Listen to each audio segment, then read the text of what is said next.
पूजिला चरनिया तोहार हो, भोले के दुल्हनिया पूजी चरनिया तोहार हो।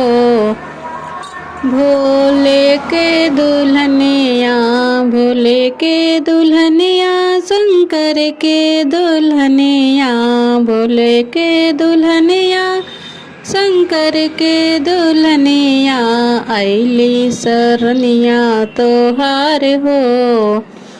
शंकर के दुल्हनिया पूजब चरनिया तोहार हो। शंकर के दुल्हनिया फल फूल नरियर से करबै पूजनिया, फल फूल नरियर से करबै पूजनिया। अड़उल पहनैबै गले हार हो, शंकर के दुल्हनिया अड़उल के पहनैबै गले हार हो। शंकर के दुल्हनिया पूजब चरनिया तोहार हो। शंकर के दुल्हनिया कुशल रखिया बाबा नैहर ससुरवा, कुशल रखिया मैया कुल परिवरवा। अटल रहे भैया हमार हो, शंकर के दुल्हनिया पूजब चरनिया तोहार हो। शंकर के दुल्हनिया तीजे के व्रत भूखल बाटी मैया, तीजे के व्रत भूखल बाटी मैया, मांगीला अटल सुहाग हो।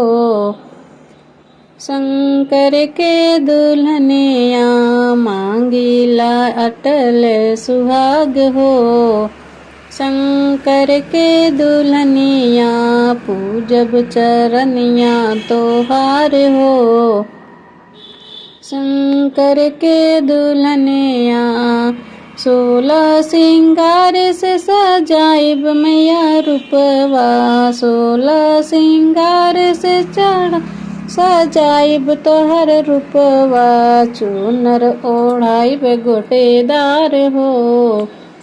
शंकर के दुल्हनिया पूजब चरनिया तोहार हो। शंकर के दुल्हनिया चूड़िया बिंदिया मैया रखिया सलामत, चूड़िया बिंदिया मैया रखिया सलामत। अमर करा सेनुरा हमार हो, शंकर के दुल्हनिया अमर करा सेनुरा हमार हो।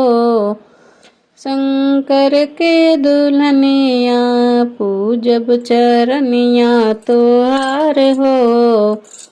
भोले के दुल्हनिया आरती उतारब, पूजा तोहार करब, आरती उतारब, पूजा तोहार करब। पूरा करा असरा हमार हो, शंकर के दुल्हनिया पूजब चरनिया तोहार हो। शंकर के दुल्हनिया, शंकर के दुल्हनिया भोलेनाथ के दुल्हनिया पूजब चरनिया तोहार हो। शंकर के दुल्हनिया।